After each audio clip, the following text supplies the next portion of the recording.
We are group 1, and our project is bacterial identification using dense spectroscopy in chronic wounds. I'm Dustin, this is Jasmine, and this is Michael. The basic principle of our prototype is that it uses the principles of light spectroscopy to be able to create a characteristic fingerprint, which then can be used to identify a specific sample. The scope of our project is bacterial identification in chronic wounds. Current methods of bacterial identification are inefficient, and that's why we need a prototype. Because of this, doctors overprescribe antibiotics. Around 1 in 3 antibiotic prescriptions are unnecessary, and this causes problems to gut flora. So the current products on the market that are targeted towards bacterial identification require you to swab a sample and then send it out to a lab, and it takes up to a week to grow the culture and then identify the bacteria. And this causes the patient to come in for more than one appointment, as well as the doctor having a less accurate prescription. So our product would ideally give you the specific bacterial strain, so that way the doctor can have a more informed diagnosis. So for our project, we weren't able to use bacteria for our testing for our prototype. So today we have 3 different colored waters that we can show that that it can identify. So the principle that we're using, what's unique about our device is that we're measuring 3 different wavelengths. So for each wavelength, we have a specific emitter with its corresponding receiver. And based on the differential absorptions of these receivers from different samples, we can use a classifying algorithm to actually determine which sample it's in fact looking at. So for a demo, we have our red sample here, and using the app on the computer, we can just click the Start Test button. So that it runs our code, which collects it averages the 3 different readings from the 3 sensors, takes multiple readings and averages them. And based on the classification of those results, we should see any second now there it is. So the sample identification it's correctly picked red water. Hi, we are group number 2, and before we begin, we will start with a quick introduction. My name's Hannah. I'm Harley. I'm Troy. We're a group of biological and biomedical engineers. We've put our expertise together to create a device that's capable of listening into the sounds created by an osteoarthritic knee. Osteoarthritis, to remind you, is the degradation of the cartilage in the joint capsule. In severe cases, the cartilage can degrade to a point where you have bone-on-bone articulation, which is quite painful. This is a huge problem here in Canada. So a couple of years ago, our government set out to create a plan where patients needed to wait a minimum of 182 days in order for them to receive a knee replacement. However, there's still a lot of provinces here in the country that don't actually reach that benchmark. And this is actually caused by a variety of different problems. Number 1, the diagnosis of osteoarthritis is highly dependent on a specialist, and in that, it's timely, it's costly, and it's just a huge strain on our healthcare resources. So we've identified this problem, and we've designed Acoustics Pro, our knee brace, and we hope to address some of these problems. In order to address this problem, we've designed a device that will measure a set of parameters coming from the joint to assess the overall health of the knee joint. We've designed a filtration system which will filter through priority and non-priority patients. As you can see here, I am wearing the device. The device consists of 3 different sets of sensors. The first sensor is an electric microphone, which will measure vibrations coming from the joint, which is the result of bone-to-bone articulation. A predefined threshold has been set, and when these vibrations surpass this threshold, they will be identified as acoustic emissions. The next set of sensors are thermosensors. One which will be placed with the upper thigh directly to the joint, and the other which will be placed on the knee joint, which will measure the temperature of the joint. With osteoarthritic patients, there's a difference in temperature, which is the result of the inflammation and swelling of the knee. The last sensor is a goniometer, which will give a voltage output, which is related to the angle of the leg. This in combination with the acoustic emissions collected by the microphones will be mapped onto the voltage output in order to identify where in the gait cycle these acoustic emissions are occurring. Alright, so next we have a GUI system. We made this GUI system for better doctor-to-patient interaction as well as better interaction with what is actually going on. So the GUI consists of 4 tabs. The first tab is a pain tolerance test that the patient will fill out, and it basically assesses how the pain affects the lifestyle of the patient. The results from this test will then go into the ranking system that we have developed. The second tab is patient information. Here the patients will fill out the name, date of birth, and other information about themselves. This will then get tagged onto the information for future reference. The third tab shows the results of the test. As you can see by pressing this button,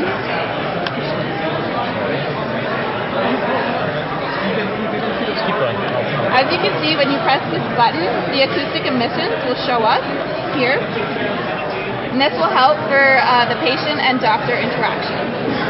The last tab is a ranking results where it shows the patient's name, the pain tolerance ranking, the temperature difference, the temperature ranking, and the number of acoustic hits.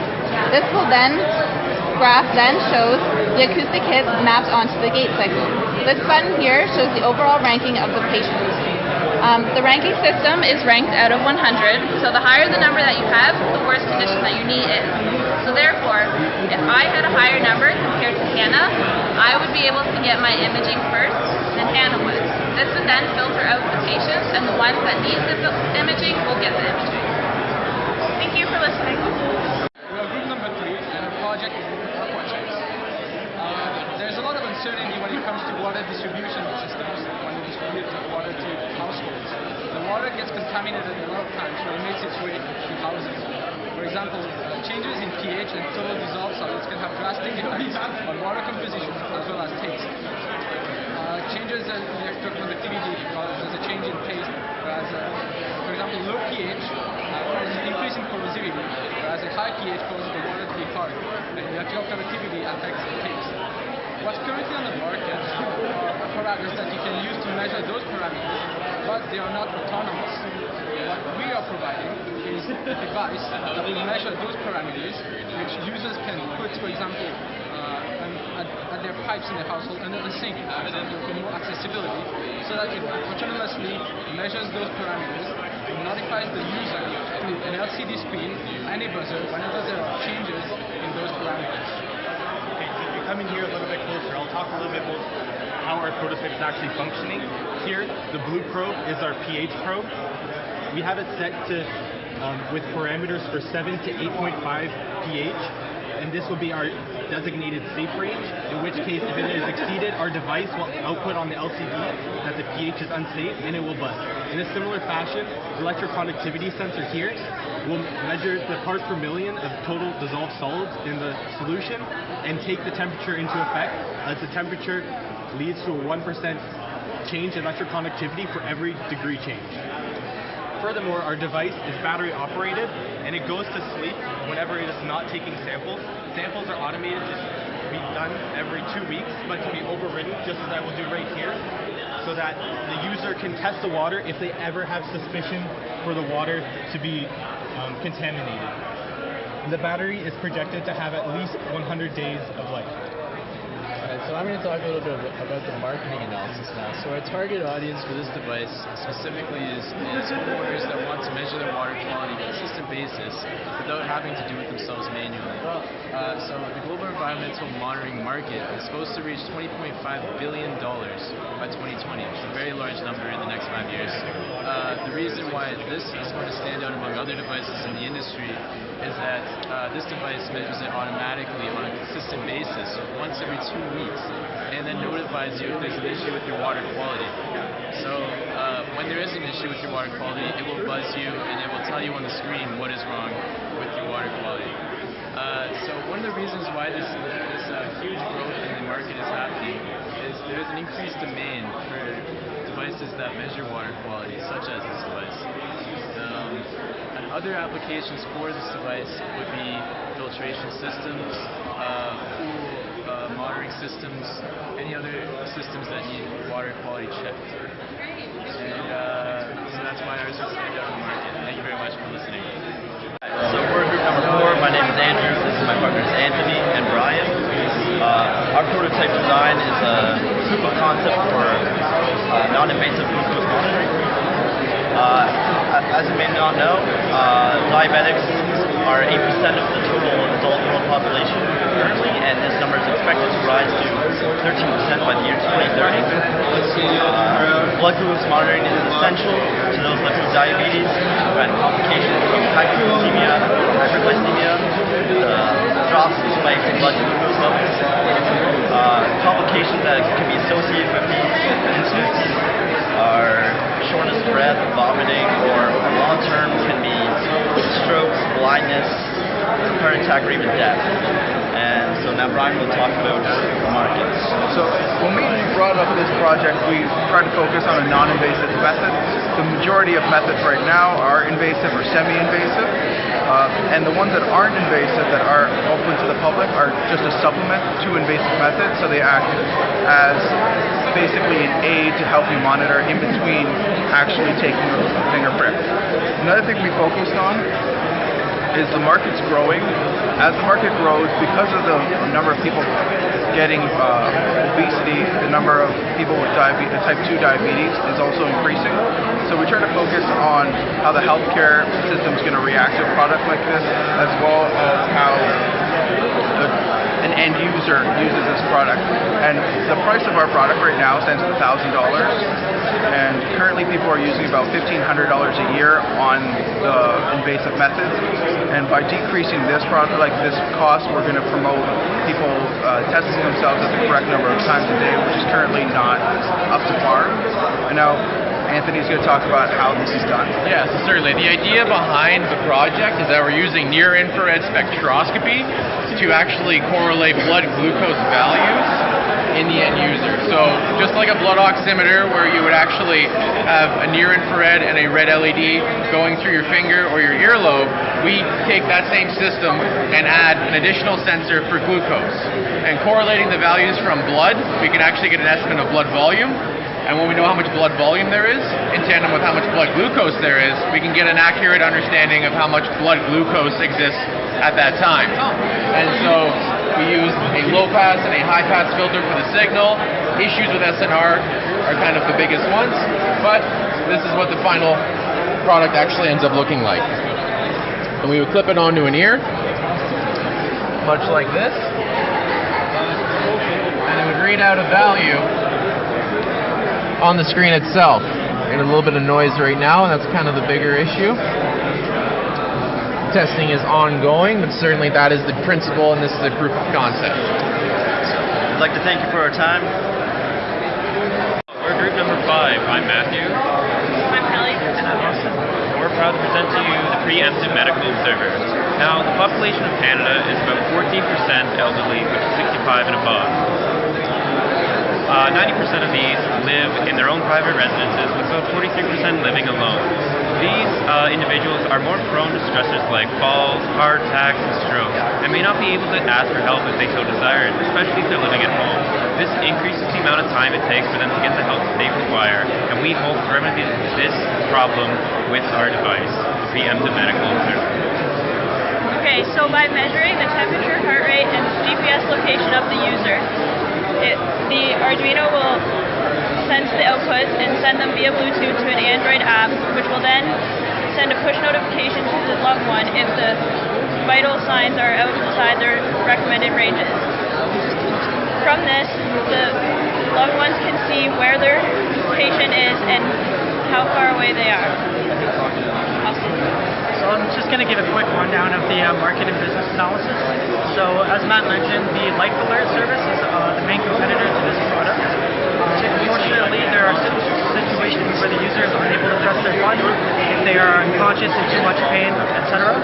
So that creates a gap in the market, and we're hoping that our product can fill that gap. It's a preemptive medical observer. We'll try to prevent those situations from happening in the first place by monitoring heart rate, temperature, as Matt mentioned. One of our main marketing objectives is to market not only towards private individual use, but also towards corporate use, such as nursing homes.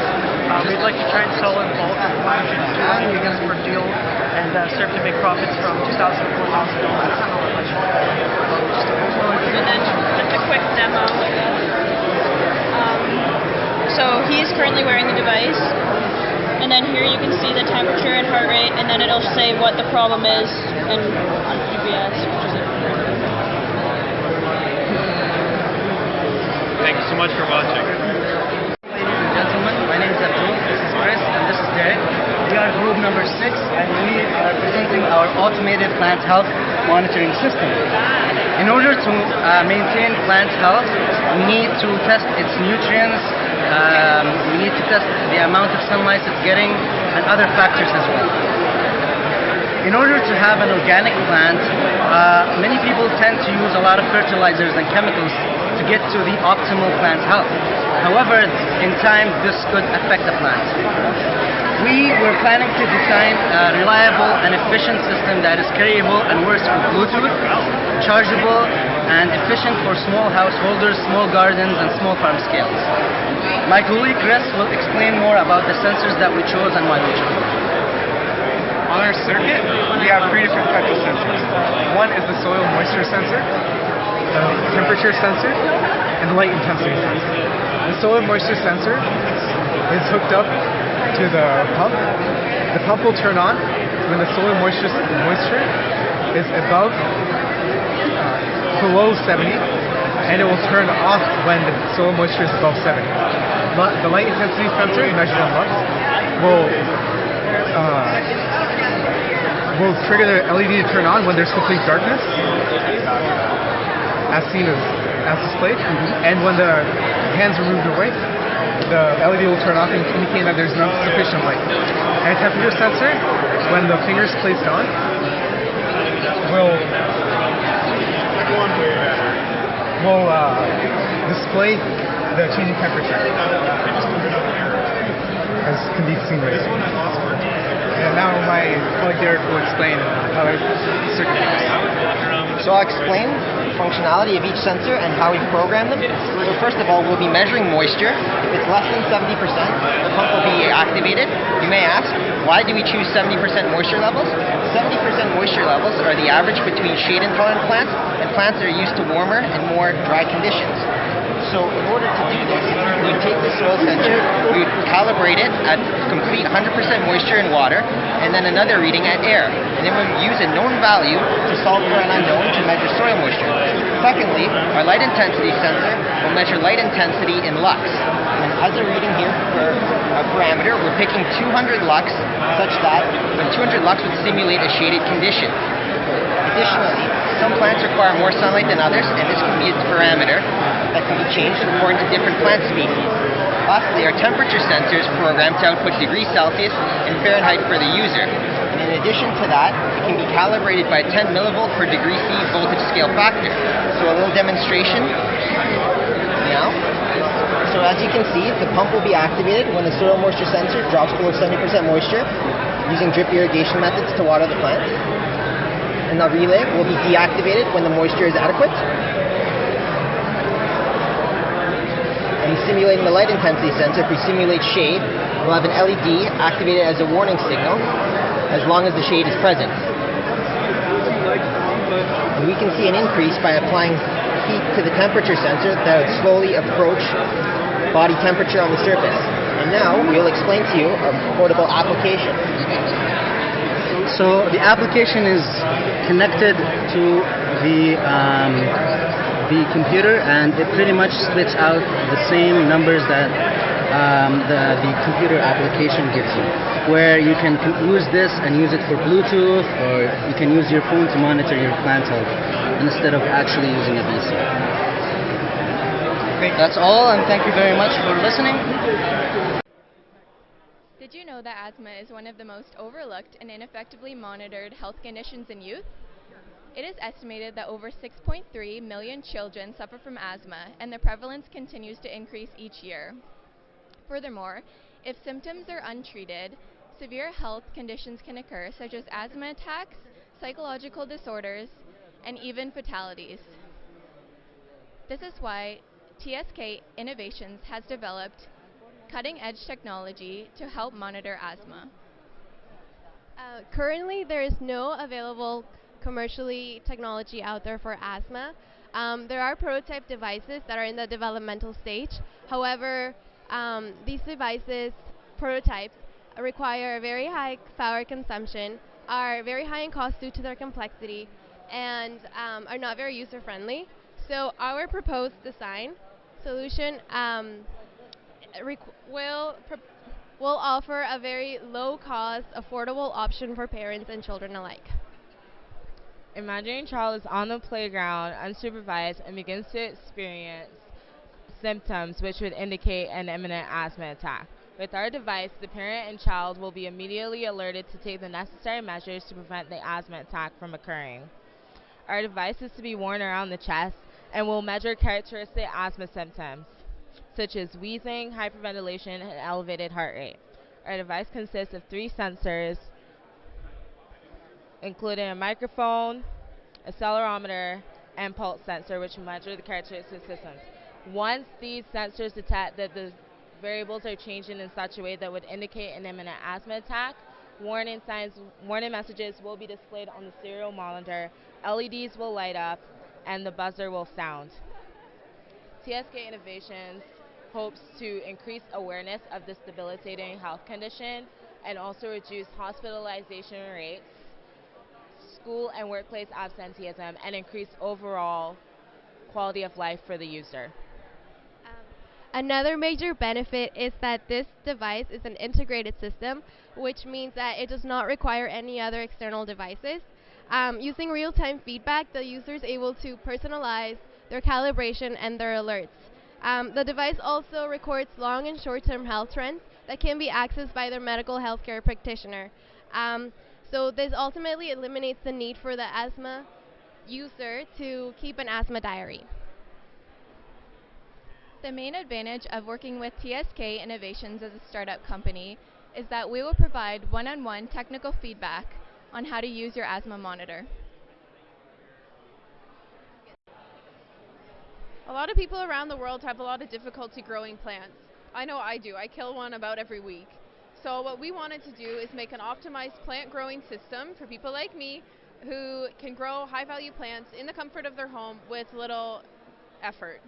So we made a hydroponics plant system that records different parameters and relates it to a phone app to better control and grow your plant. So we have 3 main sensors that are part of our system. We have a water level meter, we have a carbon dioxide sensor, and we have a temperature and humidity sensor. So the water level meter will basically ensure that you don't overwater or underwater your plants. The carbon dioxide sensor will ensure that your plants are still living. So for flowers such as orchids, when the flowers fall off, it looks like the plant is dead, but in reality it's still living. So this will relay information back to the user to tell them that it's still alive. And the temperature and humidity sensor will allow ideal growing conditions for the plant. All this information is being relayed to an app that we've created through the Bluetooth Shield. So essentially what the Bluetooth Shield does is it relays the information to this app, and what we have is we have one screen where the Bluetooth, which we're already connected to, it just allows you to connect your device and then it starts collecting information. Our monitoring screen shows the information that we're collecting. Essentially what we have collecting is once an hour we get a data point that tells you whether, for this case, temperature is low, high, or normal. It's normal in this case. It's about 23 degrees in here, which is really great for this plant. And then finally we have our last page on it, which is to contact us, which is like customer service, customer satisfaction. It's very important to us. Instead of having someone to scroll through like a giant website, they could just go on the app, get the email address, and then email us, and we could directly answer their questions. We hope in the future that we'll be able to expand this to a more industrial and more consumer market, so have more than one plant growing on it, just to make sure that we get the most value out of this system possible. And we personally believe that this system is so exciting, you'll wet your plants. I'm Connor. I'm Morgan. And I'm Dana. So the goal for first responders, for firefighters, is 9 minutes to the scene from the moment the call is received, and 14 minutes to evaluate any patient's. This is done through the triage process, which is a step-by-step checklist of the patient's status. Automation of this process can result in cost reduction and better allocation of medical resources. Constant monitoring of the patient's vital signs can provide a quantitative measurement of their urgency of care. This is where our product, the First Responder Life Glove, comes in. It measures real-time biometrics in the terms of heart rate, blood pressure, and body temperature. The problem we hope to aid in solving is the relocation of time and resources in the triage portion of a patient's care. This can pertain to hospital ER visits, emergency services calls, and disaster relief. Often in a car crash, a patient can become pinned in awkward postures. Paired with the unknown factor of fractures, responders are often hesitant to move a patient. Imagine simply slipping on the glove and being able to read in real time how a patient's condition is changing. Currently, we are looking for investors to take our product to a more market-ready state. We are looking to invest in a series of planned changes that will increase the functionality of the Life Glove. The Life Glove would greatly benefit both ER nurses and EMTs, as it would allow them to evaluate priority of care in less time, allowing them to focus on patient treatment. The main benefit of our glove is it measures 3 real-time signals simultaneously and also measures care throughout the process of wearing the glove. In current practice, this is used by 3 separate devices. Therefore, it has a higher associated cost due to more equipment and the larger time it takes to measure these signals. Another benefit of our device is it only requires 1 arm to measure these signals. Therefore, in situations where access to the patient or their mobility is limited, our glove is the best use. In addition,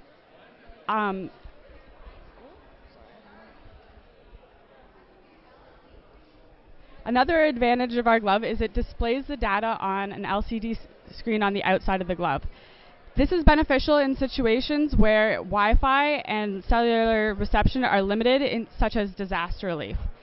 The main motivation behind our design is to help save lives by prioritizing patient treatment. With the help of investors such as yourselves, we hope to help healthcare professionals in their life-saving work. Coffee is the world's second largest trading commodity, just behind oil. There is an estimated 154 million coffee drinkers in the US alone. So it is clearly a very popular drink in both North America and all over the world. In Canada, 67% of people say they have a coffee every single day. Tim Hortons sells 2 billion cups of coffee every single year, which is about 7.5 million cups of coffee every single day. It is clear that coffee is an integral part of people's everyday lives. The only thing worse than spilling coffee on your shirt is taking a nice big sip of coffee and it burning your mouth because it's too hot. Our smart temperature mug looks to minimize and reduce that minor inconvenience from your everyday life. The marketing objectives of our smart temperature mug are to individuals who want the best travel mug for their cup of coffee. Large coffee corporations like Tim Hortons and Starbucks could be used as a platform to sell our coffee cup from. The technology used in our smart temperature mug could also be modified and implemented into the food processing industry, as well as aquariums for fish. Our mug is made to alert users when their coffee is at the optimal temperature and how long it will stay within that range. Our mug utilizes 1 continuous fluid level sensor and 2 temperature sensors, 1 within the mug and 1 outside the mug. This will continuously monitor the level of fluid within the cup and the internal and external temperature. These sensors were all individually calibrated and are powered by an Arduino, which itself is powered by a 9-volt battery. The Arduino calculates how long it will take for the temperature to cool and what range your coffee is at. The Arduino displays this data on an LCD screen, and it lights an LED that will flash either red, blue, or green, depending on whether your coffee is too hot, too cold, or at the optimal temperature. Since coffee temperature preference is subjective, the user can set their own preferences using a computer. There are currently 2 companies on the market that would be competitors for the smart temperature mug, Jovio and Ember. Both these companies are similar to ours, however they are different in the sense that they cool down the coffee to a specific temperature and maintain that temperature by a heating unit within the mug. This will cause the coffee to have a very burnt taste. And also these companies do not indicate when the coffee is at optimum temperature, nor do they have a setting to change the optimum temperature. For the future, we would like to implement an infrared sensor for the volume and for the temperature internal in the mug to make sure that the temperature is at the right time and to mitigate the amount of plastic touching. We would also like to design an app to make sure that to set the personal preferences and to alert the user when it is time. So now we'll show you a demonstration of our prototype.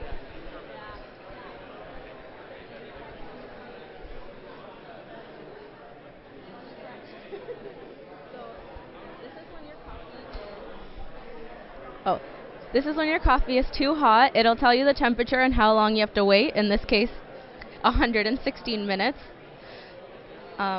This is when your coffee is too cold. So you will see it'll flash blue. Oh. And then when your coffee's just right, it'll flash green.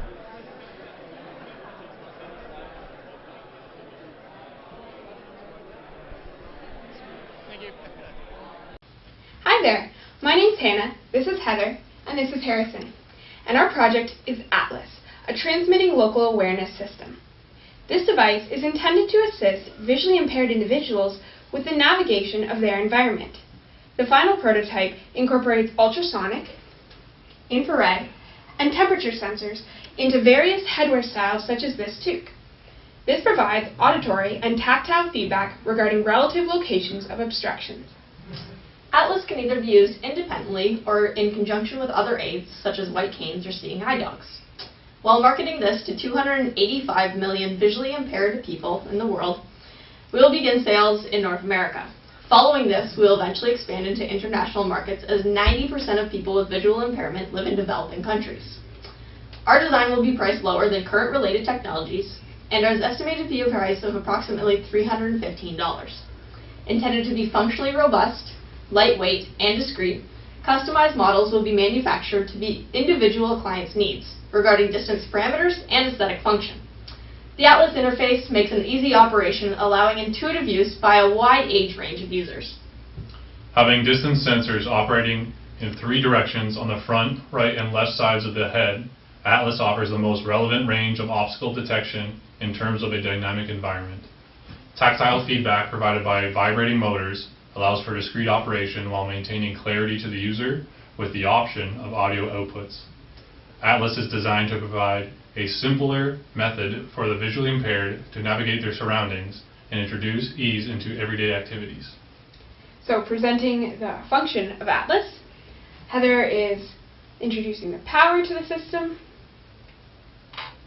This will initiate the vibrating coin, which will be going off on any side that the closest obstacle to the head is. Pushing this button here will activate the audio. And Harrison's going to present this. So I'm putting my hand at the front where the infrared sensor is, and then when I push this button,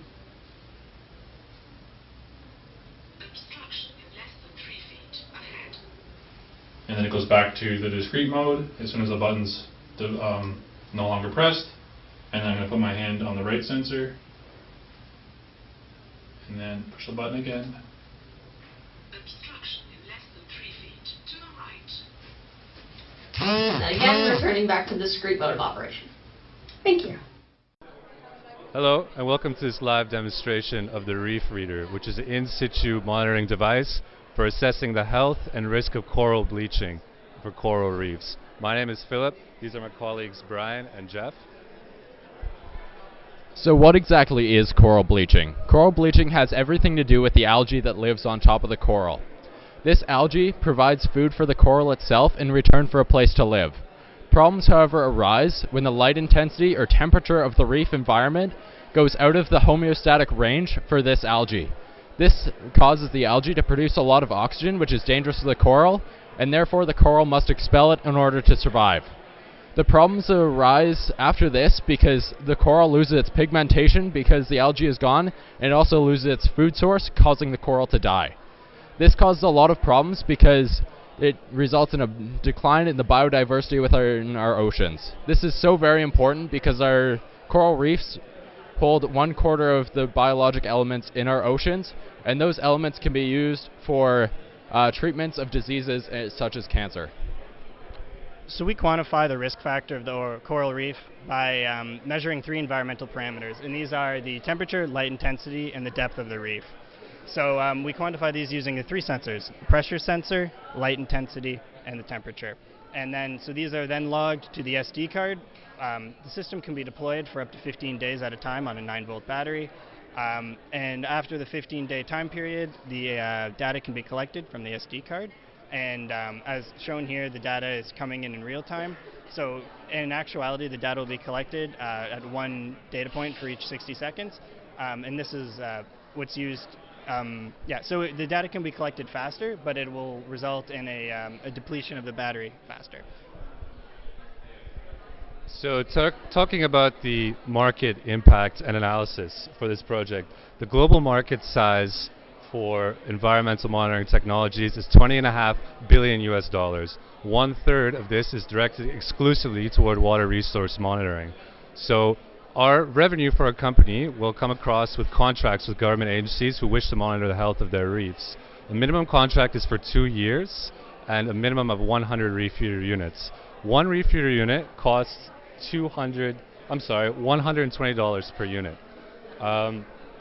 So assuming successful product launch with 5 contracts per year for a period of 10 years, that will drive our revenue up to $1.2 million, giving us a 0.014% market share globally. So with the remaining time, I think we'd like to show how we're going to deploy the unit with our prototype box.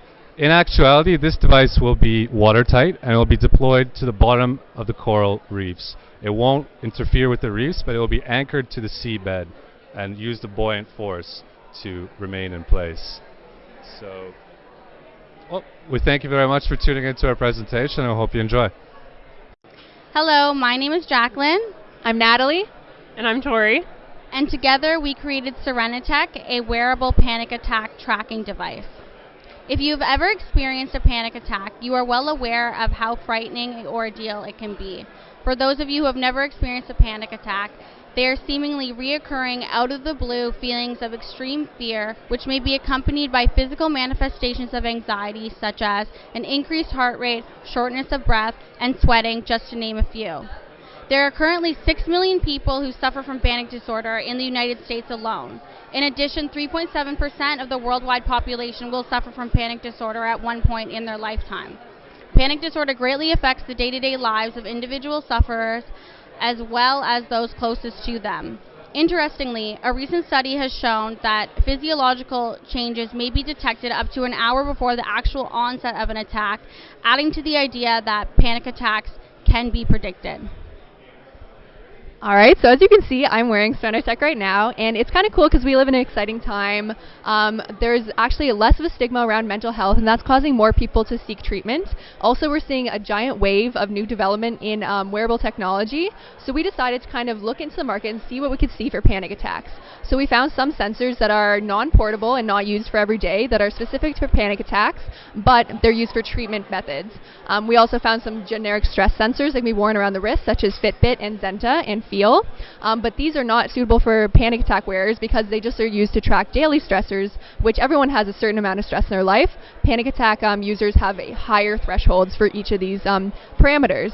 So we decided to kind of combine these two ideas to make the Serenitech, which is a wearable technology that can be worn on your wrist and hand, is in our prototype, but can track the panic attack symptoms. So we are going to choose to market it towards people who experience panic attack disorder and who are sufferers of it, and also towards healthcare practitioners for use with their patients.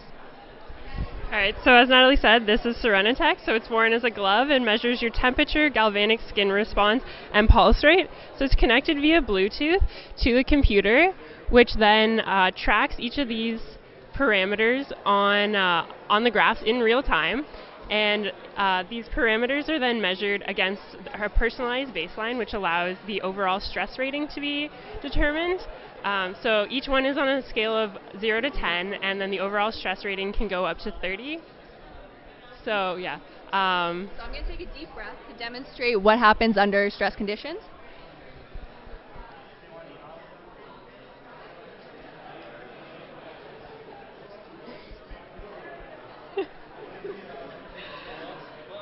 Yeah, so as you can see, the heart rate is rising and the overall stress rate is also rising. So usually when you reach about 30, that's when you'll see extreme stress or a panic attack.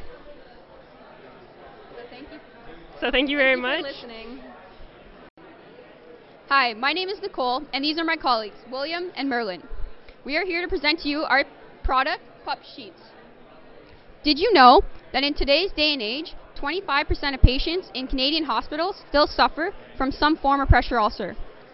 Pressure ulcers are a very preventable disease, and yet in North America, $18 billion are spent per year to treat patients with pressure ulcers. PUP stands for Pressure Ulcer Prevention System. The aim of this product is to reduce the risk of developing a pressure ulcer. The product will be integrated with 3 sensors. These 3 sensors will monitor the 3 main causes of developing a pressure ulcer: prolonged application of pressure, increase in humidity, and increase in temperature. The 3 sensors will be integrated into one unit, the PUPS pad. This is designed specifically to accommodate people of all different shapes and sizes. The PUPS pad will be placed into the PUP sheet at various locations where pressure ulcer is likely to occur. The caregiver then monitors the temperature, the pressure, and the humidity. And from there, an alarm will sound when the threshold is reached. Each of the PUP sheets will come with a downloadable software. The home screen of this application will allow the caregiver to input the statistics of the patients that they are caring for. The next screen will allow the caregiver to choose at which position the patient is currently at. Each of the PUPS pads will correspond to one of these locations. When each of the locations will be connected to the phone via Bluetooth. After it is connected, each of the measurements at each of the sensors will be displayed so the caregiver can monitor the measurements of the sensors. Right now, it is indicating that it is green, indicating that the person is at a healthy, normal range at that location. When a set threshold amount is reached for an allocated amount of time, the caregiver will be alerted to reposition the patient. Please assist Will. Please assist Will. The location will turn red, indicating for the caregiver that it is time to turn the patient. It is our belief that PUP sheets will dramatically reduce the occurrence of pressure ulcers. Remember, thank you. Hi, this is Jessie, Lauren, and I'm Iman, and we've developed the Skin Health Monitoring System. The purpose of our device is to track changes in skin health, including skin conditions such as skin cancer, rosacea, and psoriasis. 30 to 70% of the world's population has a skin condition, and this results in a $3 billion economic burden in Canada. The way that our device works is that it captures an image as well as the user's heart rate. It then conducts image processing to record key characteristics of the image and outputs the user's heart rate. Qualitative information is also asked of the user, and all of this information is recorded and presented in a report format to be given to a doctor if necessary. The marketable benefits of this design is that it improves patient and doctor collaboration. So patient self-care is the ability for the user to be able to communicate with their doctor effectively and provide transparency between their own health and with the doctor. This device benefits those who have genetic and familial predispositions to skin diseases. And at the moment, there's no device on the market that provides qualitative information, only quantitative image capture. Right, so here we have our device. You want to come a little closer. It's consisting of an Arduino with an SD card shield. We have a Bluetooth transmitter over here, a light source, and underneath, if you can't really quite see it, there's actually a JPEG camera right there. It's covered a little by tape, and a heart rate monitor.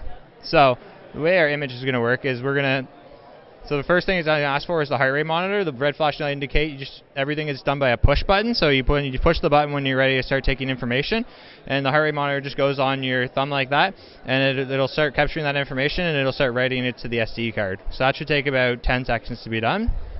The reason we're using an SD card is because the Arduino itself does not have enough memory space to hold everything. So once we're done with that, get that out of the way. indicates when we're ready to take a picture. So we're just going to take a picture of the table right now. So we're going to push the button when we're ready to take a picture. That's what the green light was for. It's going to take about 3 seconds to send the command take a picture to the JPEG and for the JPEG to start sending information back. And that's actually the green light there is it sending information back, which is writing to the SD card again. So then when we're ready to transmit it to the computer, we want to make sure our Bluetooth is connected. That's what that green light is on the Bluetooth. So this will be actually transferring the image data over.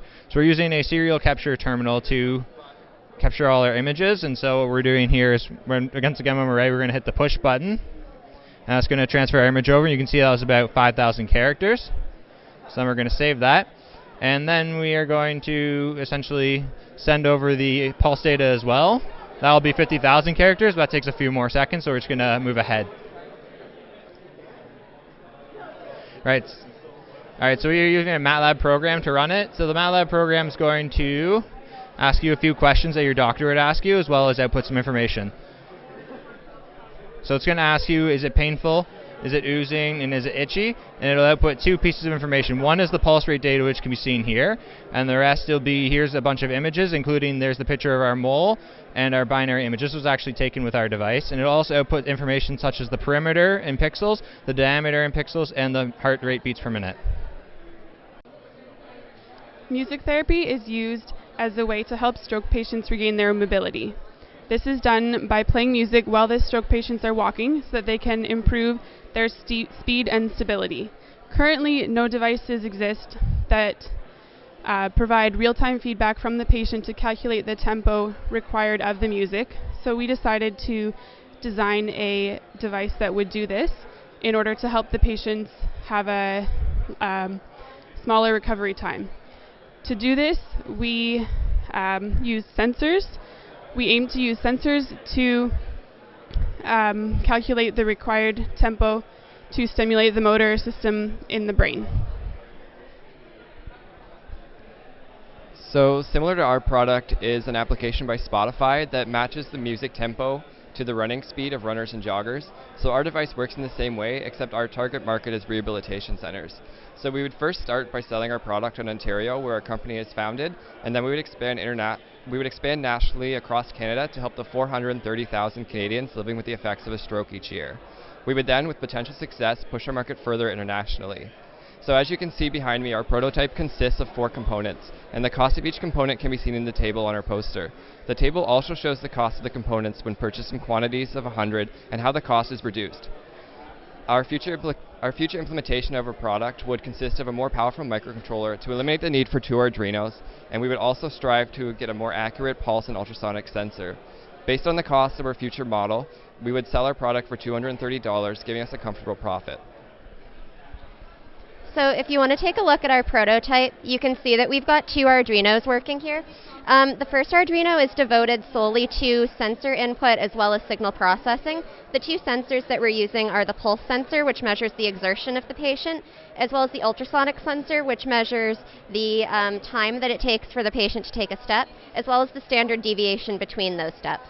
So those 3 variables are put through several algorithms, and the final output is going to be a appropriate tempo for the patient to be walking at. That entire calculation happens once every 3 seconds, and it uses I2C communication to send that every 3 seconds to the second microcontroller. This microcontroller is devoted solely to playing music at that appropriate tempo, and the neat thing is that when it receives a new tempo, it doesn't need to restart the entire song. So I can give you an example now if you want to look at the screen. It's going to let us select a song to play. So I can select one now, and it's going to tell us that it's currently receiving a tempo of 0, so it isn't playing music. But if I keep taking steps for it, it should eventually pick up a good tempo to play music at. See, now it's playing music, so if I put the microphone next to it, you should pick something up.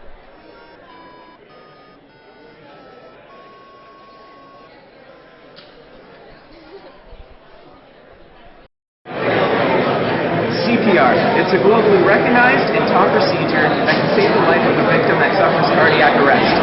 During emergency situations, first aid kits provide the most accessible equipment packages to aid rescue.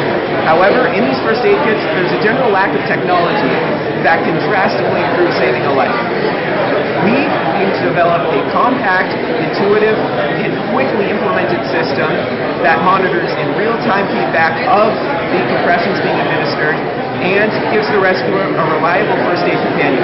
We present to you the CPR Assist. My name is Lina Ramirez. This is our device that is Achilles McCoy. Administering CPR can be difficult, especially in high-pressure situations. Performing compression to the proper depth while also matching the natural rhythm of a healthy heartbeat can be difficult. Too much force may cause more damage to good, and too little may not be enough in just starting the heartbeat. Even in hospital, doctors monitor the ECG to make sure effective compression. What we have here is a device that incorporates a force sensor that measures the amount of force applied, an accelerometer that helps measure the depth of compression, and a pulse monitor that monitors the heart rate. Okay, so let's show you how the CPR system works. As you can see, there's a green blinking LED light that goes at the speed at which compression is supposed to be administered. There's also a pulse sensor, and as you can see if you zoom in, it'll show you that it'll either feed back good or harder. Obviously, Darcy is a very healthy young man, so it's registering good, which is nice. Next is the force. As you can see, it says NFD right now, which is no force detected. If you start pushing on this, it's either going to register good if you're administering proper compression, or it's going to administer the word harder, and that's your cue to go harder. So, compressions, and it will be displaying good. Awesome. So, the CPR Assist is going to be marketed towards emergency situations as well as treating situations. Administering CPR during the first couple minutes of cardiac arrest is critical for survival rate. Therefore, it's imperative that it is done properly. Many CPR courses now incorporate technological aids to properly teach CPR. For reference, an AED for both emergency and training situations can cost upwards of $4,000. The advantages of our CPR Assist is that it's less of an economic burden than an AED, and it's compact enough to fit into a common first aid kit, where an AED is too large. Lastly, the CPR Assist can both help teach CPR in courses as well as administer quantitative feedback to how the rescuer is doing, both in their skills and abilities of compression. So, that is why life is worth saving. My name is Casey, this is Aaron and Matthew. We've created the Malt band, which stands for Monitoring Alzheimer's and Location Tracking. Alzheimer's is a degenerative cognitive impairment, usually among the elderly, with symptoms such as memory loss, forgetfulness, and mood swings. This makes it difficult for family members to care for the individual, causing them to be usually put into nursing homes or long-term care. In fact, 68% of the patients in nursing homes have Alzheimer's or some other form of cognitive impairment. So the big problem is the increasing elderly population due to aging baby boomers results in more cases of Alzheimer's, and the supply of caregivers is not able to keep up with the demand. Our solution for this is the Malt band. The Malt band consists of a temperature sensor, a heart rate sensor, and a GPS. The temperature and heart rate sensor are used as biomarkers of health to indicate illness or infection, as well as aggressive mood changes such as stress or anxiety. The GPS is used in the case of wandering patients, which is very common in Alzheimer's disease. The combination of these three sensors is what sets the Malt band apart from its competitors on the market. The Bluetooth of the device is used to allow communication between the wristband and the caregiver's phone or computer, as well as identifies the patient to its individual Malt band name. Our Malt band prototype is designed for nurses in long-term care facilities where it is necessary to monitor many patients in a single area. This also allows for the caregivers to be more effective and efficient in their monitoring. It'll end up saving the caregiver's time while also saving money for the facility. For future optimization plans, the Malt band utilizing the GPS with higher sensitivity and faster detection, which utilizes cell tower signals for longer distance location tracking used by the smartphone. We also intend to use a Bluetooth with greater distance and transmission signals, and making any necessary adaptations that are necessary for use with family members in the home environment. We will end up using a much more compact and small batteries such as lithium-ion batteries that's capable of producing the same voltage, and a 3.3 volt Arduino current is versus 5 volt from any other Arduino, which will make these non-invasive. Now that we've given you guys a little bit of background on our project, we're going to show you how Malt works. So the nurse will be able to go up to her computer or smartphone and just type in and be prompted with 3 choices, T, P, or G, temperature, pulse, yes, and they'll be able to see the patient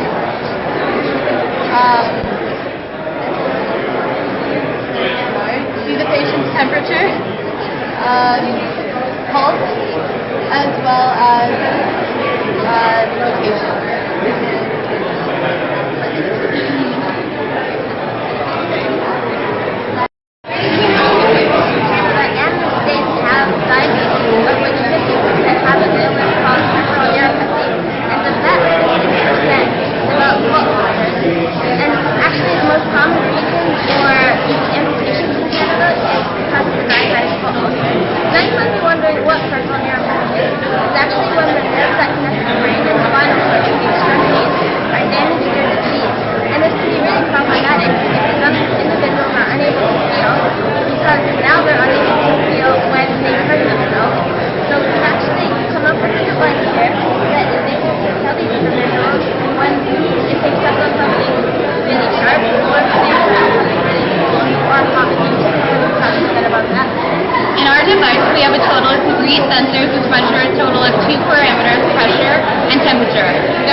Social impact of our design. It's good to look at the public health and the patient himself, because the app is going to inform the patient whenever there is an injury that happened, both pressure-wise and temperature-wise. Therefore, decreasing the probability of developing a ulcer that may lead to an amputation. Amputation incurs a huge cost to the patient, which is 57% of Canadians cannot afford the therapy behind amputations and surgeries. It's going to also decrease the cost to the public health. And I think our design will both look at pressure and temperature. Pressure of 7,000 grams per square centimeter goes clear to the skin, and anything to the skin can lead to ulcers. Food ulcers can also be developed due to temperatures, high temperature of 44 degrees, or low temperature of 50 degrees, for prolonged amount of time can cause illness. Our design is better than others on the market right now because we look at both of these parameters as original. Thank you. Thanks so much. Ergolift is an ergonomic risk assessment device which allows health and safety professionals to quantify lifting risk in the workplace. The device is more accurate than traditional paper-based assessment methods, but more economical than motion capture systems. Low back injuries are the most common, most expensive workplace musculoskeletal disorders. In Canada, 40% of all workers who have experienced a low back disorder have experienced it as a result of strenuous or repetitive motion lifting activities. Using the NIOSH lifting equation, which is used worldwide for ergonomic assessment, the score is calculated, which is low, intermediate, or high depending on your lifting motion. The equation takes into account the starting height of the lift, the vertical and horizontal displacement, the weight of the object, the twisting angle, the grip, and frequency of the activity. Ergolift uses Bluetooth to interface with an Android app, which will calculate and output the lifting risk. First, the user weighs the load on the palm of the glove. The FlexiForce sensor located on the weighing platform senses the change in pressure and the weight is displayed on the app. Next, the user performs the lifting task and an accelerometer detects both vertical and horizontal displacement. Click the buttons on the device at the start and end of the lifting motion. Once again, the output is displayed on the app. Finally, fill in the remaining questions using easy drop-down menus on the app to record the rest of the values necessary for the NIOSH lifting equation calculation.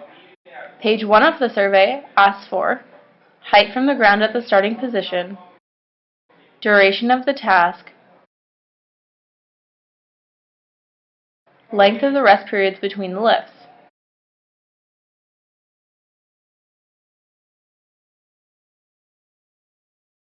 On the next page, fill in quality of the grip on the lifted object,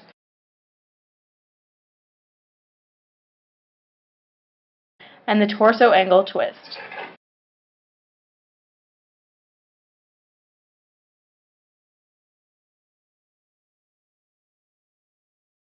After clicking the indicated button, the app will calculate the level of risk of the lift. This will allow health and safety professionals to target and prioritize ergonomic improvements in industrial facilities and improve the health and safety of the workplace by lowering the risk of back injuries.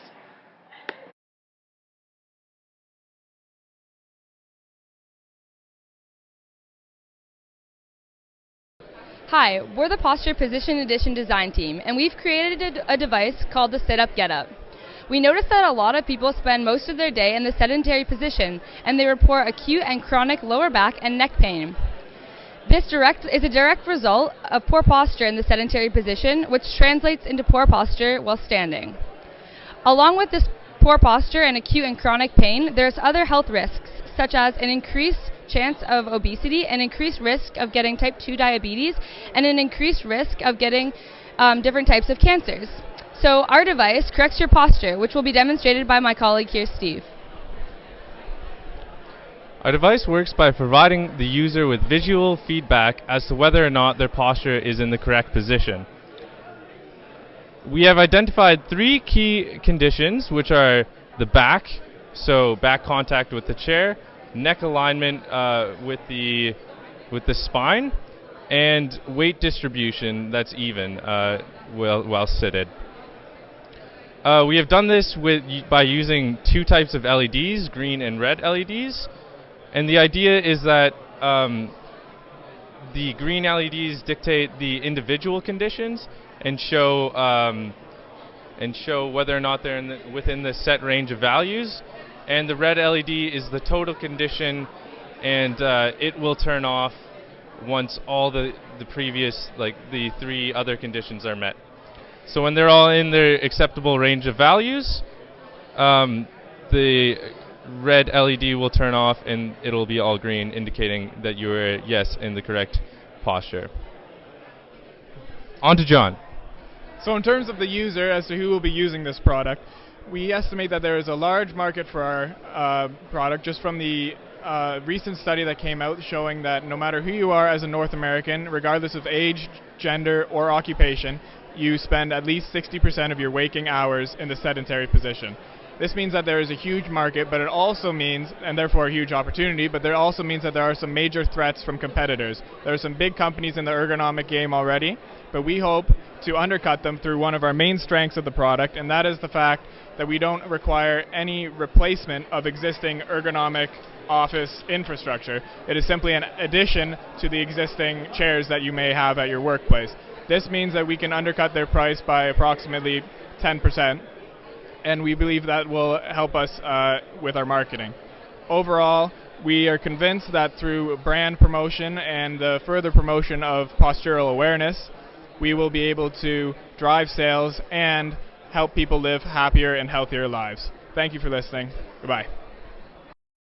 I'm Renan. I'm Patrick. I'm Miguel. And our project is a home environment monitoring system for the hearing impaired. So basically, this prototype here monitors the symptoms of home, and then it sends signals to an application if something happens. So basically, all other prototypes try to address this problem, but most of them are lazy or they are not totally separated. So our prototype attempts to be active elements and integrated elements. And to solve these problems, we looked at existing systems, including the Apple Nest system, as well as a vibration belt that vibrates in response to environmental conditions. But both these products are very prohibitively expensive, so we wanted to create a lower cost alternative. So we prototyped using an Arduino, a carbon monoxide sensor, and a carbon dioxide sensor, as well as a temperature and humidity sensor.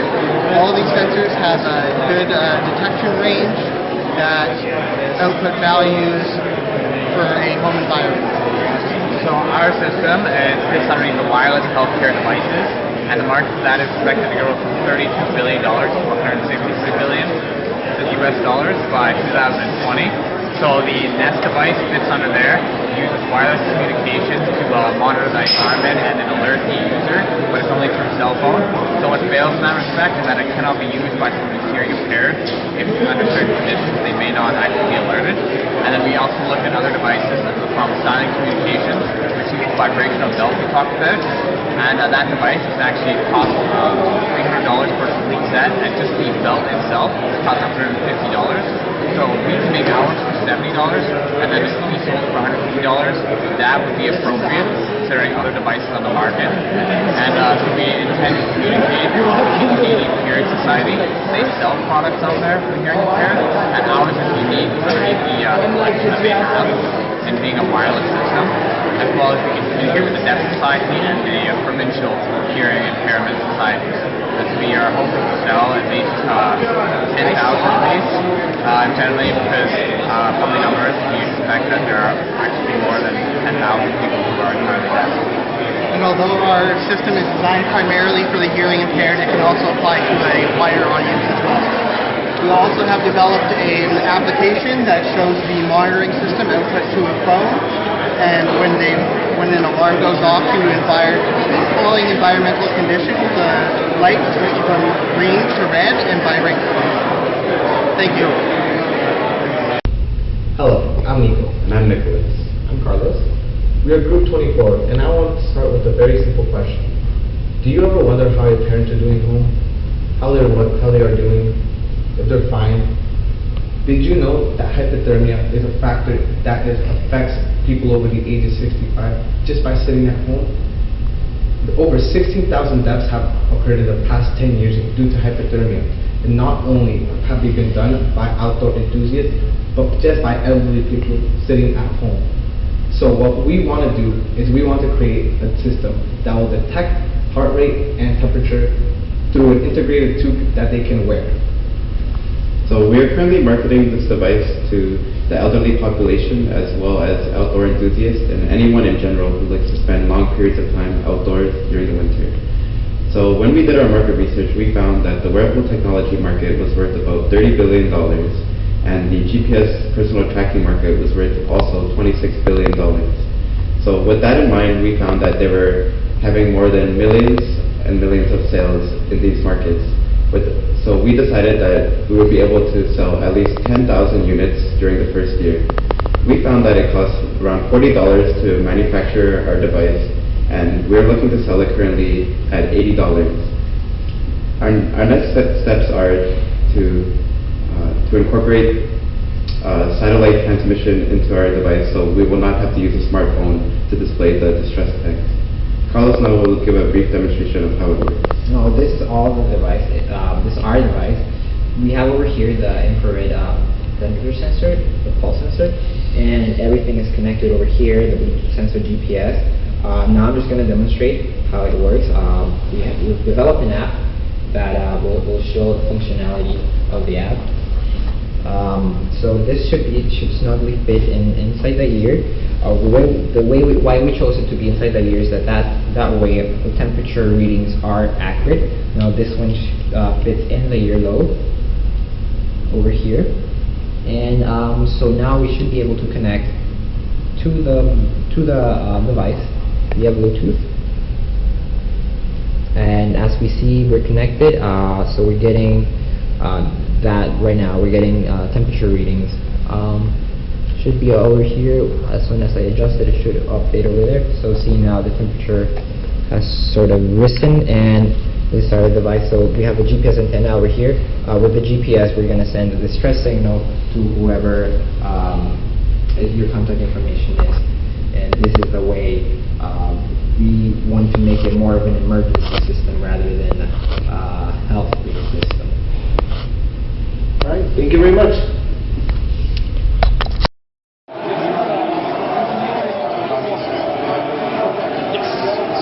On the current market right now, there is super expensive prosthetics that are Myoelectric, run about $50,000 to $150,000. And then there's the 3D printed ones that are anatomically driven, like Preemptive and stuff like that, which are like $25 to $500. So what we want to do is bridge the gap by using portable Myoelectric sensors and 3D printing to create a hand that's controlled by muscles and has haptic feedback to allow feeling to the user. So this is the empath. So basically the myoband is a surface electrode, and it's reading the EMG signals that's coming off the muscles on the surface of the skin. So what we did was we used the myoband, which has 5 pre-programmed gestures that you can see down here, as the output to the Arduino and the rest of the circuit to be able to tell the prosthetic what's happening. Yeah, so as Ian said, so the schematic that we followed is we took EMG signals from the myoband, and then we're Bluetoothly transmitting it to the computer, and from that we're differentiating the patterns into different gestures and controlling the motors that way. So our Arduino controls based on the different patterns that it detects. We can make either haptic feedback based movements or just position based. So while they set this up, I'll just go over some of the things and improvements that we want to work on. So obviously right now this is very bulky, so we want to work on getting it smaller. We want to reduce the size that the electrical components take up and increase the processing power. We also want to aim to have it wireless from the computer. As you can see, they're currently plugging it into the computer, and we want to try and avoid that. The other thing that we would like to do is we'd really like to do more research and get more involved with the myoband. Rather than having 5 pre-programmed gestures, we'd like to look into seeing how we can get the outputs from the myoband to control in a continuous manner the prosthetic that we've designed. So if you want to look at this.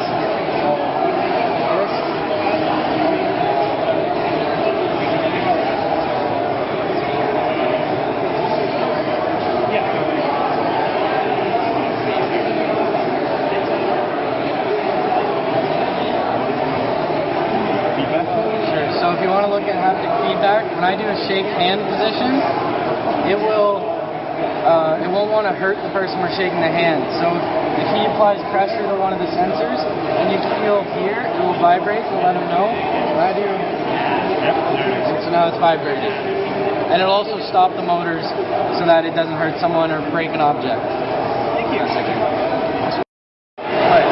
So the wearable market is currently valued at approximately $14 billion US for 2016 and is expected to grow to approximately $34 billion by 2020. The most wearables on the market today are wristbands. Biometric shirts are a relatively untapped market that we hope to get into.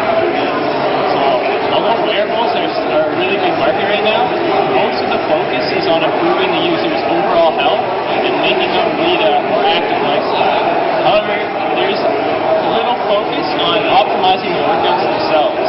So due to this, users who purchase these wearables still have trouble maximizing the workouts. So the problem we decided to focus on was how exactly to maximize your workout while avoiding injury. And the solution we came up with is the Thirsty. So right over here is our Thirsty, if you want to maybe bring the camera in a bit closer. So we have 2 sensors on here. The first one is this this heart rate monitor, and at the back of the neck is a temperature and humidity sensor. So when you're running, if you slip this heart rate monitor on, it will start actively recording the beats per minute. As of right now, I seem to be quite relaxed because my output is about 50 to 60 beats per minute.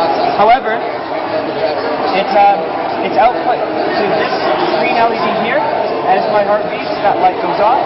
If I spoof this to make it go faster, we can actually start seeing different heart rate zones, such as that splash you just saw there. That shows that I'm in a nominal workout zone. I'm just starting to work out. On the side here, or on the back, if I increase that temperature, a red light will go off. Currently, the red light is set for 28 degrees and over 30% humidity. So what will happen is this red light in the market version will be set to a higher temperature and a lower humidity so that a person knows if they're about to have heat stroke.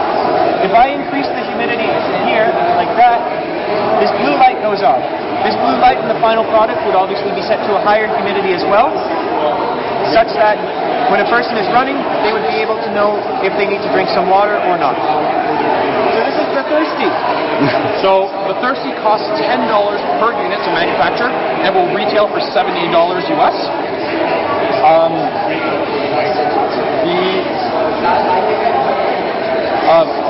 We hope to enter the running market as there are already 60 million joggers in the US alone, and then expand into the cycling industry with 66 million cyclists.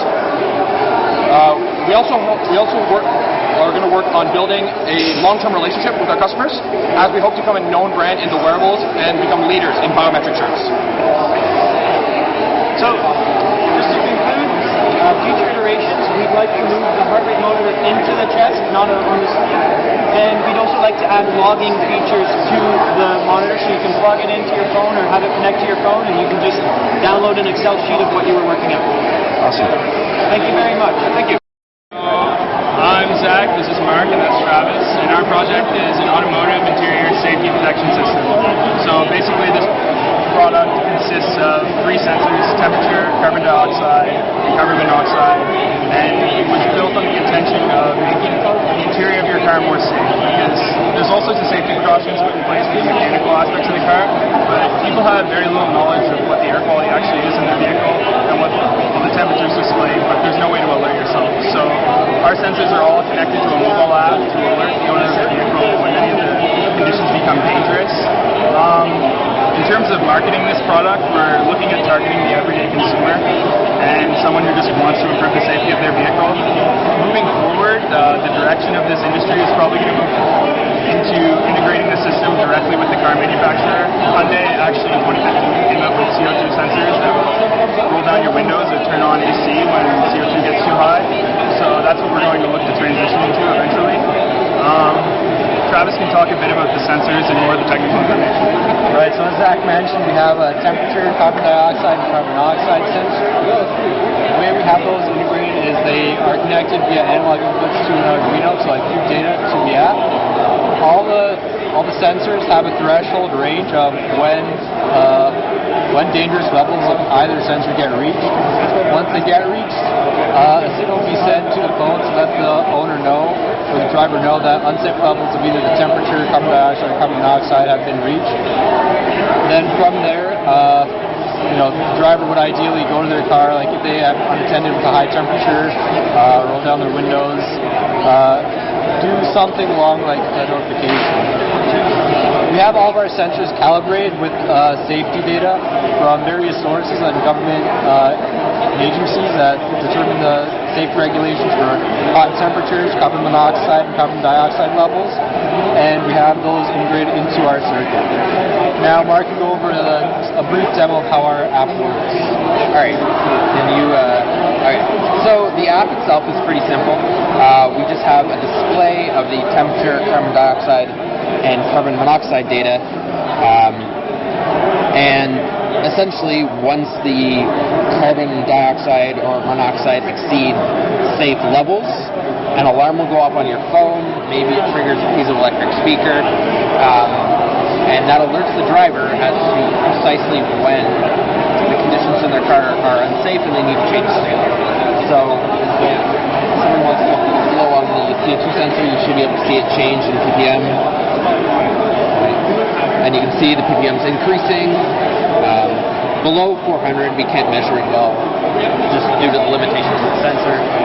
And that's basically the app. Lastly, just some of the challenges with this design. Moving forward into a more complete design, we would want to maybe couple the sensors or put 2 sets of them in the car to avoid fluctuations in gas car manufacturers to try to determine a standard for the different concentration of gases, because every car is different and has a different area. So that's where we'd look to go moving forward, and we're definitely hard marketing of our platform. I mean, okay.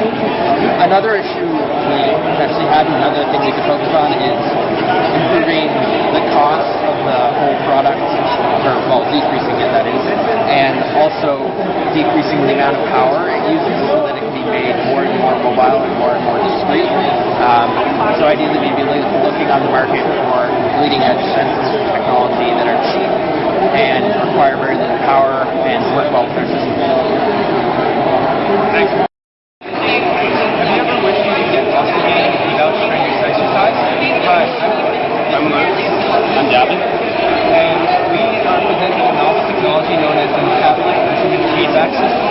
So what we're doing with this project is we're facilitating the combination of occlusion training and electrical muscle stimulus to improve muscle movement. So occlusion training is cutting off the blood supply to one part of the body and then working it out, typically using resistant training. What it does is it reduces the amount of muscle stimulus needed to achieve muscular growth. Electrical muscle stimulation is a method of attaching electrodes to a part of the body and then using that stimulus to activate the muscle. Typically, when used by itself, it's not adequate at gaining or creating muscle growth. However, when we hybrid it together with the occlusion, it reaches the optimal level that we need. We're hoping with this product to answer a few research questions, and that is, can muscle enhancement without the need for strenuous muscle activity be feasible? Can it help reduce recovery time for injured athletes? We're trying to target this product to the sports industry, to professional teams and Olympic athletes, to give them that extra edge in performance.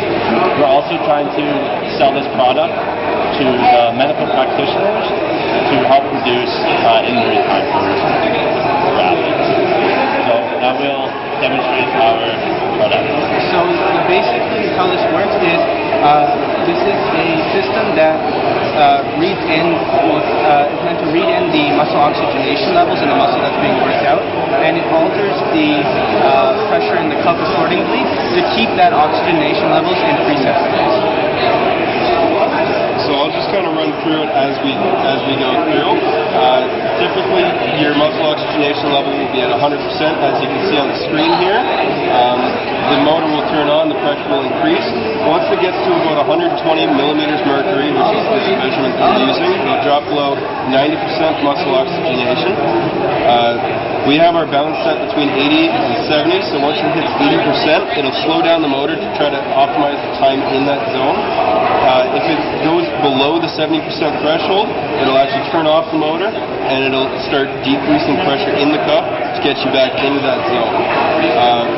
Safety is a big factor for us, so if the pressure in the cuff exceeds what is acceptable and it gets to be too tight, we actually have fail-safe installed so that it will... monitoring system which records lung and heart sounds. It's designed to provide data to a healthcare professional who can properly analyze the data given to them. They can use the accelerometer data to help them diagnose patients with breathing disorders such as asthma, sleep apnea, or chronic pulmonary obstructive disorder. Then they can use the piezoelectric microphone data to diagnose or help them diagnose heart defects such as heart murmurs and congenital heart defects. This device is meant to be used in a remote location, which often have trouble affording the most expensive electronic stethoscope models. The remote clinic market is set to expand in the near future and is expected to reach about $46 billion by 2020. We're hoping, or we're confident that we can make an impact on this market in the future. Alright, that being said, I'll give you a quick overview of what we got going on with this system here. Alright, we've got capacitive accelerometer, measures acceleration of the X, Y, and Z axes. Piezoelectric microphone, it takes small changes in pressure to turn into voltage. Data from these guys, one using this Arduino microcontroller, which acts as a data acquisition piece of hardware. powers the Preemptive station circuit board, piezoelectric microphone, and powers the capacitive accelerometer. Data from here is going to save to an SD card for later use and easy transfer to the computer. And we also have wireless module working, which allows the data to be sent to the computer in real time. After all this is done, we have to do a little bit of signal processing on it. That's done using MATLAB. That just helps to smooth out the data, get rid of any bunch of noise, and makes the heartbeat sound more like a heartbeat. Okay, so as you can see, when I move this accelerometer, this graph right here, the X, Y, and Z accelerations are changing. So if I were to do a trial, I'd strap this onto my chest, do a couple breaths, and then the data would be saved as a text file onto this SD card. The next part of our system features a piezoelectric microphone, which I would tape to my chest, try not to move as much, and then the data would be stored on the SD card as a WAV file. As you can see, as I tap this, the voltage is changing, so that means sound is being recorded.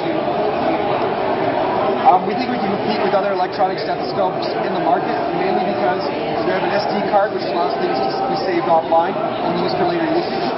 We have a wireless transmission, which means that we can monitor patients continuously in a wireless setting. And finally, with our addition of our accelerometer, we think we can help diagnose more diseases, so we're confident we can get a share in the remote device market.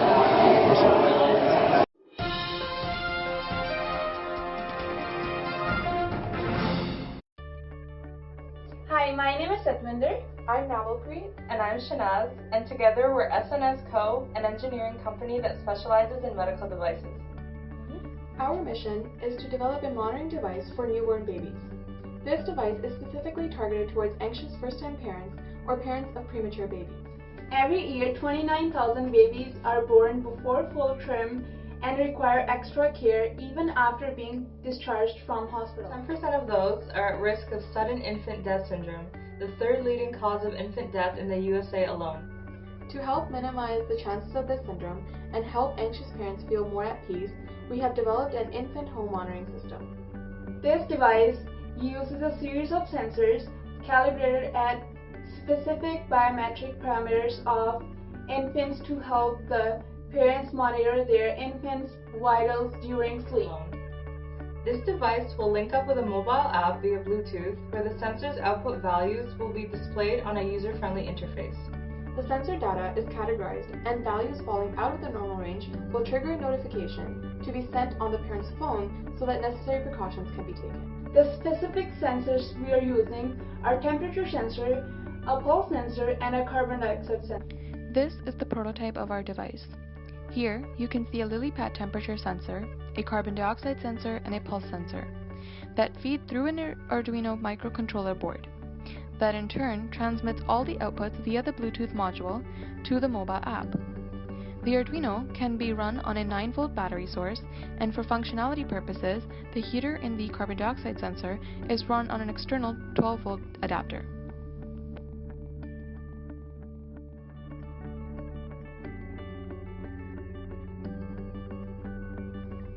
Here, we are testing the pulse sensor.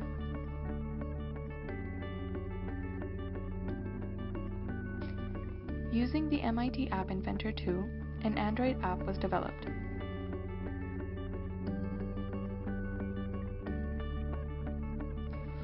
Now you can see a demo of the device. When the carbon dioxide sensor picks up on breathing, it displays on the app the increase in concentration.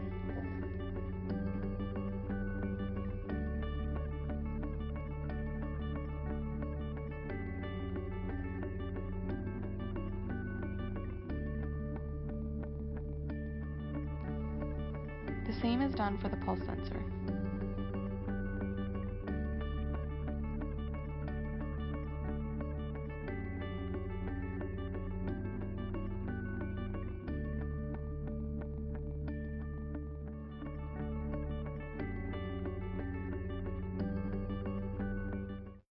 Welcome to a presentation on preventing drowsy driving. My name is John. And I'm Leah. And we want to take this opportunity to explain our prototype and showcase our project here. So, for some background, 26% of all car accidents are due in fact to drowsy driving. 60% of Canadians admitting to actually driving while drowsy, and 15% of those admitting to actually falling asleep behind the wheel. So as you can see, there is a problem here, and we came up with a solution. Our solution is to measure the alertness of the driver. We do this through 3 parameters. Here you can see the parameters of the infrared distance sensor, which will measure the nodding of the head. We have a heart rate sensor here to measure your heart rate, and a gyroscope to measure the steering wheel activity. So now, before we get into any more technical aspects of this, I'm going to hand it over to Pat to go through some marketing objectives. So, as Josh said, our product is a fatigue sensing device. This product specifically be targeted towards commuters, taxi drivers, truck drivers, basically anyone who spends the majority of the day behind the wheel. And I know what you're all thinking, how did no one come up with such a great idea? Well, unfortunately, some people have beat us to it, and there are some similar products on the market right now. However, our system is the first to simultaneously monitor 3 symptoms of fatigue, which gives our product the edge there. So going forward, we would approach car manufacturers directly and have them incorporate the system into future models of cars. However, this system also can be implemented in any of the cars today. This prototype in front of you costs roughly $140 to produce. However, with mass manufacturing and things like that, we imagine this price to be drastically reduced. So to give you a bit of more technical assessment, as Josh mentioned, we have 3 parameters that are being measured. These signals are all being input into an Arduino microcontroller as voltage. These voltages will then be converted as per these equations into usable units. If conditions of these units are met, our alarm will sound. These conditions are that the heart rate is continually decreasing, the gyroscope is measuring an angular rate at less than 5 centimeters per second, and that the infrared distance is noticing that the head is going both to and from the steering wheel. So these parameters were chosen as they were all seen in literature to be signs of fatigue. Now we're going to give you a demonstration of our prototype. Josh here is going to get his heart rate increasing, so that as we are showing our demonstration, heart rate can be decreasing, and this is a sign of fatigue. So for our system to work, all 3 conditions must be met. We're going to show this first, as Josh is just going to show you what it would be like to be a regular driver and to show that the alarm is not sounding. Now Josh is going to both nod his head and decrease his rate that he is doing the steering wheel, and you'll notice that the alarm will sound and that the light went off. Now, to prove that we have not rigged this system, Josh is going to keep his head still and let go of the steering wheel to show that the alarm will not sound. Next, Josh is going to nod his head but keep the steering wheel in motion to show that, again, the alarm will not sound. If Josh's heart rate were to steady state and he were to keep the steering wheel in motion and nod his head, the alarm will again not sound. So this is our system. We've included these parameters to give the driver a little bit more leeway to allow him to nod his head to music or perhaps use his hands to engage in conversation. Are there any questions from the audience?